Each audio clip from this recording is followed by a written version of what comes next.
Yes, student, here are some terminologies which will be frequently used during the study of chemical bonding chapter as well as the other chapter. Getting? So very first we have to discuss, we have to define with examples of this terminology so that during the study we can get their abstract knowledge and can be utilized to understand the other topic. Getting? That means what? That means for better understanding of other contents of the chemistry, these terminologies plays very important role. Like first one, bond order. Bond order, simply it is the number of bond or number of bonds present between two atoms, okay, of a covalent molecule. Actually, there is the sharing of electron between two atoms. Therefore, these two electrons, that is the bond, lies between center of two nuclei of two bonded atom. That means what? How many number of bond is present is simply known as bond order. So between H and H there is only one bond order, means one number of covalent bond. Between O and O there are two number of covalent bond, so bond order is 2. Between N and N, that is in N2 molecule, there are what? 3 number of covalent bond, so its bond order is 3. And in O2 it is 2 and in H2 it is 1. Student, you should know one very important thing. The bond order also used to explain the stability of molecule. How? As many the bond order, that is number of bond between the two atoms, more will be its stability. Are you getting?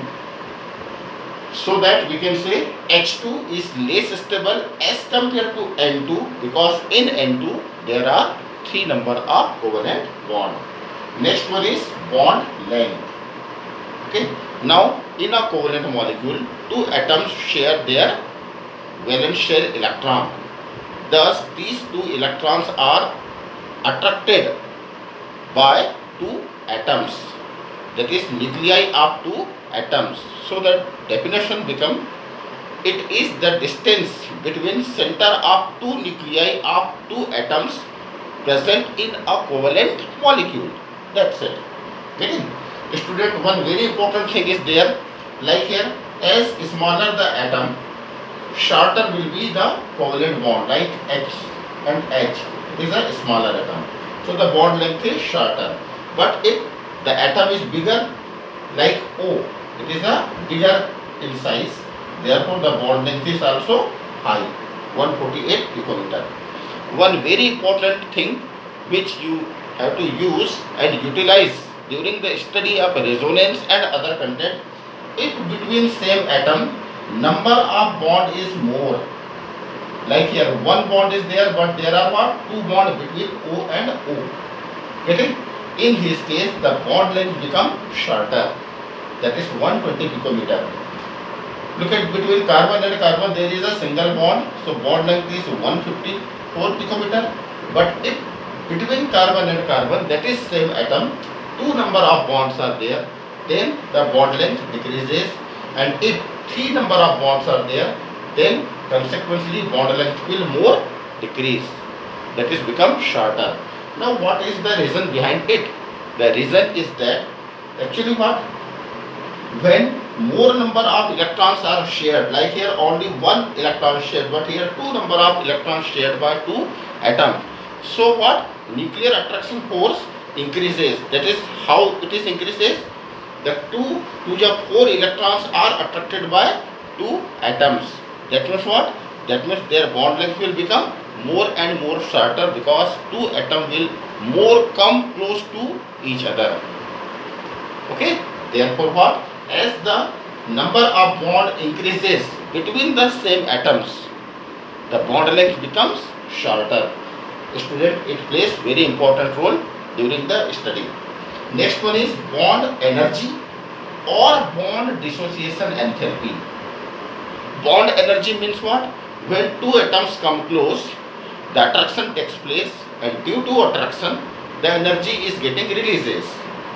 This is called bond energy.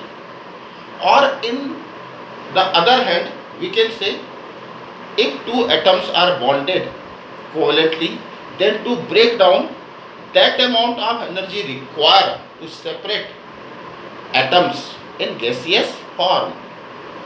Are you getting? Two things is there. If two atoms come close, the attraction takes place and therefore energy releases. But if we have to break down or separate two atoms covalently bonded, then the same amount of energy need to separate them. That means this is called bond dissociation, that is to dissociate atom, that is to separate atoms bonded covalently. This is called bond dissociation enthalpy. Now student, if the bond length is shorter, what it shows? It shows that the two atoms are very close to each other. As greater the attraction between two atoms, more will be the energy releases. Or on the other hand, we can say to separate the atoms require high energy.